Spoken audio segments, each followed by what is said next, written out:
Selamat sahabat semuanya. Terima kasih untuk kehadiran saudara sekalian. Ada tamu-tamu juga yang sudah sering hadir di tempat ini. Ya, selamat datang dan selamat berbakti dalam kasih Kristus. Saya pertama-tama ingin mengucapkan terima kasih karena pada hari Minggu kami merayakan pernikahan anak yang pertama Josia ya dengan Keiko. Jadi kami sudah berdekatan saudara dengan keluarganya Ibu Acen, Pak Beni. Ya. Oleh karena itu kami siap berkhotbah, Pak Beni ada di sini. Jadi itu satu kekuatan buat kami dan kami tidak mengundang semuanya karena diwakili oleh para majelis gereja Huaan. Ya, saya ucapkan terima kasih karena perayaannya di Cirebon, jadi saudara harus pergi jauh-jauh, ada yang menginap dan segala macam. Jadi cukup melelahkan. Ya. Mari kita akan sama-sama membuka pelajaran kita di dalam buku Markus, saudara. Markus pasal 4.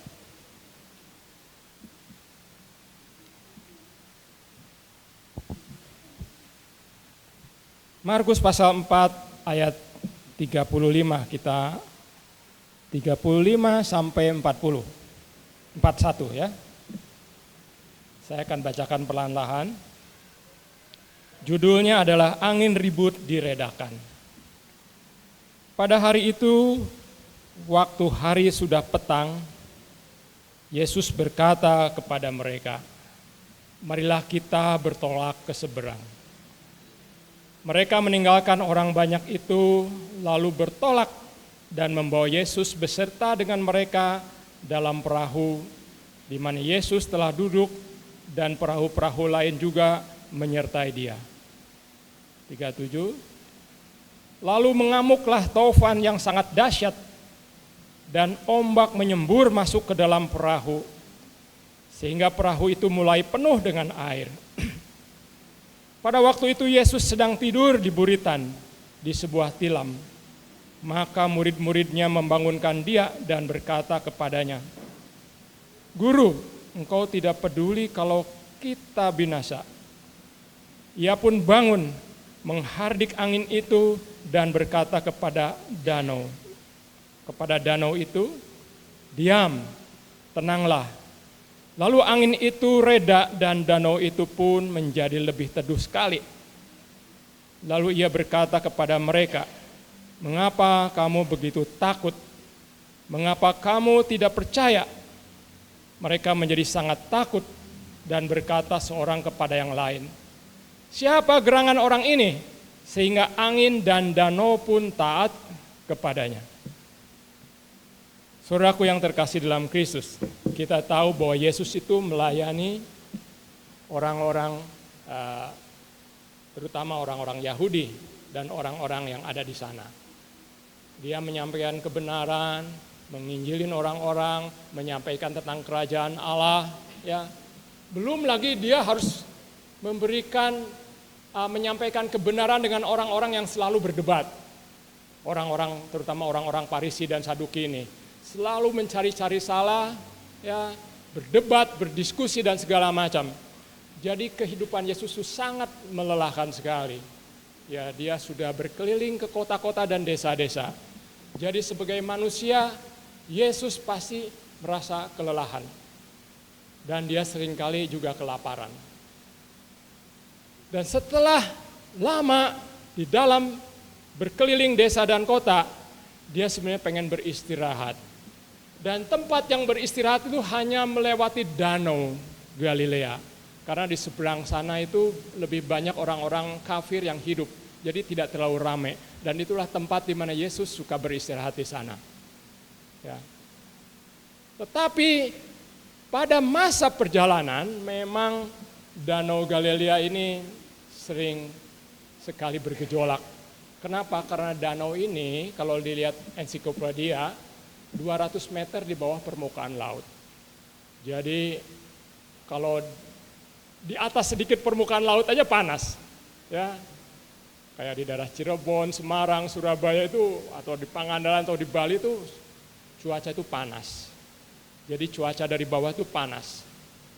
Dan ketika berlayar pada petang hari, sore hari, di mana panas ini akan menguap ke atas dan cuaca yang dingin dari atas itu akan turun ke bawah. Dan ini sering sekali terjadi petir, halilintar dan segala macam. Nah, danau yang tadinya tenang, ya, tiba-tiba berkecamuk karena ada angin dari celah-celah gunung meniup dengan kencang, sehingga danau itu bergejolak. Ya, dikatakan angin topan yang sangat dahsyat. Jadi kalau begitu, ini adalah baru pertama kali angin topan yang sangat dahsyat. Sebelumnya mungkin angin topan biasa, tetapi ini sangat-sangat dahsyat.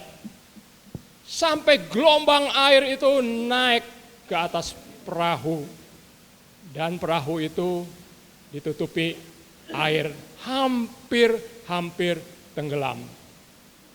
Ya. Tetapi Yesus karena sudah lelah sekali tertidur di buritan.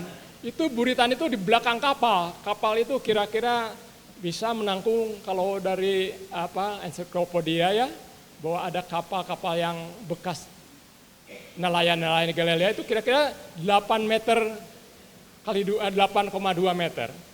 Ya, mungkin ya antara tempat saya duduk saya sampai ke situ, ya. Dan lebarnya itu 2 meter 30-an. Jadi kapal itu tidak terlalu besar, tetapi bisa menampung 15 orang.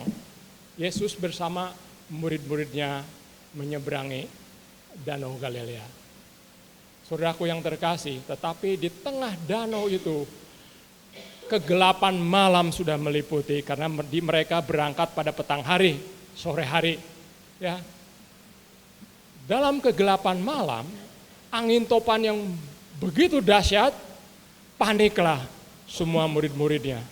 Mereka juga takut, padahal murid-murid ini adalah nelayan. Mereka adalah orang-orang yang berpengalaman hidup di lautan, hidup di danau, pencari ikan. Jadi sebetulnya mereka tidak gentar untuk menyeberangi Danau Galilea. Tetapi pada saat itu, topan itu sangat dahsyat sekali. Ya, belum lagi halilintaran segala macam, sehingga membuat murid-muridnya mulai gemetar dan ketakutan. Ya. Mereka berusaha untuk mendayung perahu itu untuk sampai di daratan. Tetapi usaha yang sia-sia, dengan kerja keras, dengan kemampuan mereka, tidak sanggup untuk melewati badai yang luar biasa itu. Sehingga perahu itu hampir tenggelam. Saudara, murid-muridnya lupa kepada ada yang penguasa di situ. Ya, Yesus tertidur dengan pulas karena keletihan. Sebagai manusia wajarlah, kalau kita sudah letih, sudah capek, pasti tidurnya lebih pulas.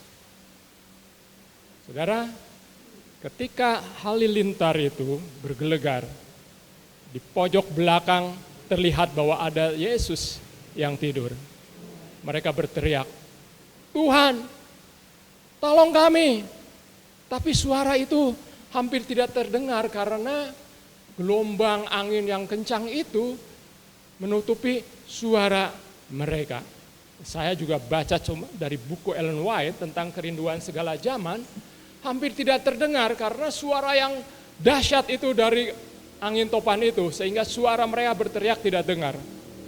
Akhirnya mereka lebih keras lagi bersuara, "Tuhan, kenapa Engkau diam saja tidak menolong kami?" Saudara, akhirnya Tuhan Yesus bangun dan menghardik danau itu, dan air itu, dan angin topan yang dahsyat itu tiba-tiba tenang, diam, dan teduh. Saudara, akhirnya murid-muridnya mereka takut sekali. Ya, siapa gerangan orang ini? Kok danau, air, angin pun bisa menurut kepadanya? Saudaraku yang terkasih, dan mereka akhirnya bisa tiba di seberang dengan damai dan tenang. Saudara-saudaraku yang terkasih dalam Kristus, dalam kehidupan kita pun sering mengalami hal-hal yang seperti itu. Ya, jangan dipikir kalau murid Kristus, ya, percaya kepada Tuhan, pengikut-pengikut Kristus tidak mengalami masalah-masalah di dalam kehidupan. Ya, sama, kita pun akan mengalami banyak masalah di dalam kehidupan. Dan saudara, ketika masalah itu sudah tidak bertahan, ya, kita sering bergelut dengan diri kita sendiri, mencoba dengan kemampuan kita sendiri, ya, dengan usaha yang keras, tetapi kita tidak sanggup. Seringkali kita lupa ada Kristus di situ. Ya. Saya teringat ketika, mungkin ini seringkali saya cerita di mana saya, karena kemampuan saya sebagai perenang, waktu itu masa muda, saya waktu itu sekitar umur 21 tahun, belum jadi sarjana. Saya ada KKN itu di Cigadog itu dari Pamengpek masih 4 jam lagi, jadi masih ke dalam. Nah di situ lautan itu bergelora, karena itu samudra raya. Ya.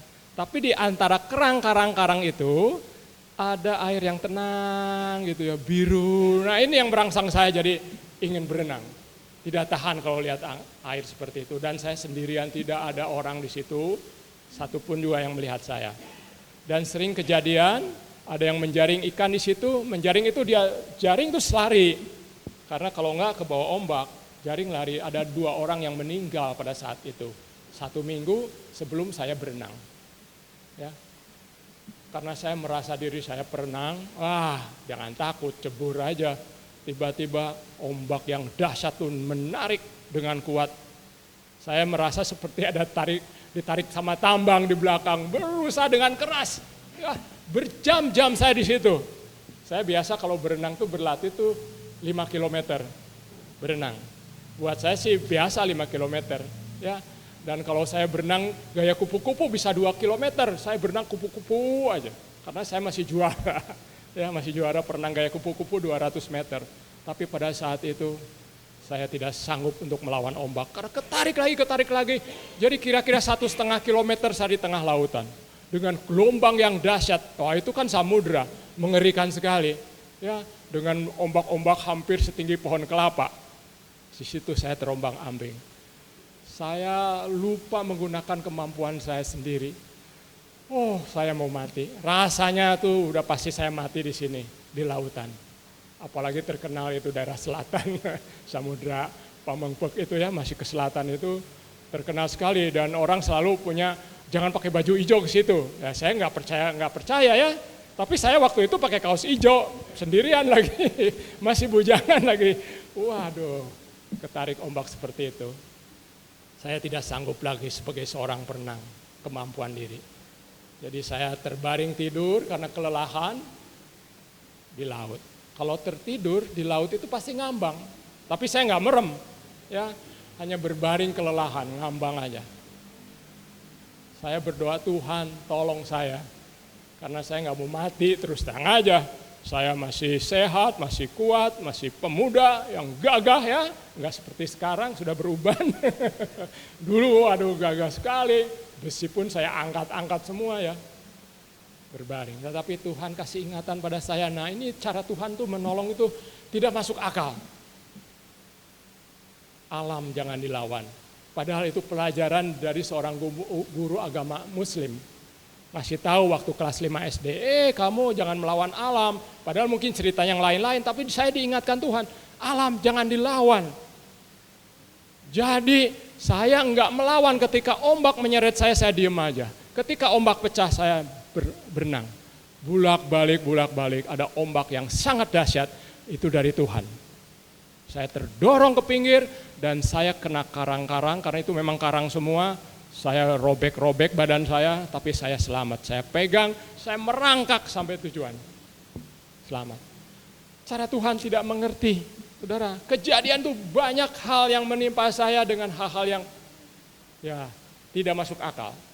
Saya pernah mogok jam 2:30 pagi di Alas Roban sendirian karena ngambil mobil dari Semarang. Berangkat sendirian, saya pikir supaya tenang, kosong begitu. Ternyata selang bensinnya nggak diganti. bocor. Saya bingung, aduh, nyetop kendaraan yang jarang itu nggak ada yang mau. Nanti dikirain siapa ini orang jam 2:30 pagi nyetop kendaraan, nggak ada yang mau. Saya hanya bertelut di hadapan Tuhan, menangis di hadapan Tuhan. Saudara, tiba-tiba ada orang pakai motor berdua, mau ngebetulkan selokan. Saya nggak ngerti, mana mungkin pagi buta selokan mau dibersihkan. Itu kalau bukan Tuhan mengutus malaikat. Nah, dia punya dari akinya itu ada selang sedikit. Jadi saya minta itu disambungkan dan jalan. Wah, kejadian-kejadian itu selalu dahsyat. Saudara, selalu dahsyat. Banyak hal-hal yang saya tidak mengerti ke belakang. Jadi ketika saya mengalami pencobaan, ingatlah ke belakang. Bagaimana Tuhan telah menolong kita. Ya, seringkali kita menggunakan kemampuan kita sendiri. Saudara, seringkali dengan kekuatan kita, dengan kepintaran kita, dengan talenta kita, mencoba dengan kemampuan diri. Sama seperti murid-murid Tuhan itu. Dia berusaha, tetapi saudara, kadang-kadang manusia terbatas kemampuannya. Hanya ada satu kuasa yang dapat melakukannya. Saudara, saya dulu juga pemakan segala macam, binatang saya makan semua, tidak bisa mengendalikan diri. Ya, saya suka marah, suka berantem, berkelahi. Waduh, saya tadi cerita kepada anak-anak muda, saya suka berantem dulu keras sekali, di depan polisi pun saya gebrak meja, pokoknya nggak ada yang ditakutkan sama sekali. Kalau makan sate kambing itu gelas itu penuh dengan tusuknya. Pokoknya tidak ada yang melarang saya dan makan sekenyang-kenyangnya. Tidak ada pengandalan diri sama sekali. Saudara, sampai orang-orang Jepang heran, kamu kok suka ya makan yang manis-manis? Mereka nggak makan yang manis-manis, saya habisin semua makanan itu. Ya, jadi sangat-sangat rakus, sangat-sangat galak, sangat-sangat pendendam. Saudara, waduh, minta ampun. Istri saya untung aja mau sama saya. Padahal saya orang yang galak, ganas lah. Ya, mungkin lebih ganas daripada harimau. Tapi saya datang bertelut di hadapan Tuhan. Tuhan, ampuni saya. Saya bersalah. Setelah saya mengenal kebenaran ini, Tuhan, saya mau merubah cara hidup saya. Saya menangis di hadapan Tuhan, disanggupkan Pak Pendeta 3 hari puasa. Hanya makan buah saja. Tapi berubah. Sekarang saya bisa mengendalikan makanan, saya selalu pilih mana yang sehat. Bukan mana yang enak, tapi mana yang sehat saya pilih. Pergi kemana belanja, mana yang sehat saya pilih. Saudara, bagi kita-kita yang menghadapi masalah-masalah di dalam hidup, seperti judul khotbah ini, jangan takut, percaya saja. Yesus katakan kepada muridnya, kenapa engkau takut? Kenapa engkau khawatir? Aku ini yang menciptakan langit dan bumi. Aku yang memberikan berkat buat kita semua. Kenapa mesti takut dan khawatir? Apapun pergumulan saudara,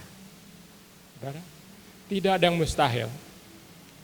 Suatu kali kepala rumah ibadat namanya Yairus, anaknya sakit keras. Ya. Dia mendengar Yesus sangat terkenal dan bisa menyembuhkan, bahkan orang sakit apapun juga bisa menyembuhkan. Dia datang tersungkur di kaki Yesus. Tuhan, anakku perempuan sakit keras, hampir mati. Ya. Hampir mati, Tuhan tolong sembuhkan anak saya. Karena orang-orang percaya bahwa Yesus bisa menyembuhkan sakit. Yesus datang ke tempat Yairus. Tetapi di situ orang begitu banyak berkerumun. Mereka tahu anaknya sudah mati. Saudara, anaknya sudah mati. Yesus bilang, jangan takut, anakmu hanya tertidur.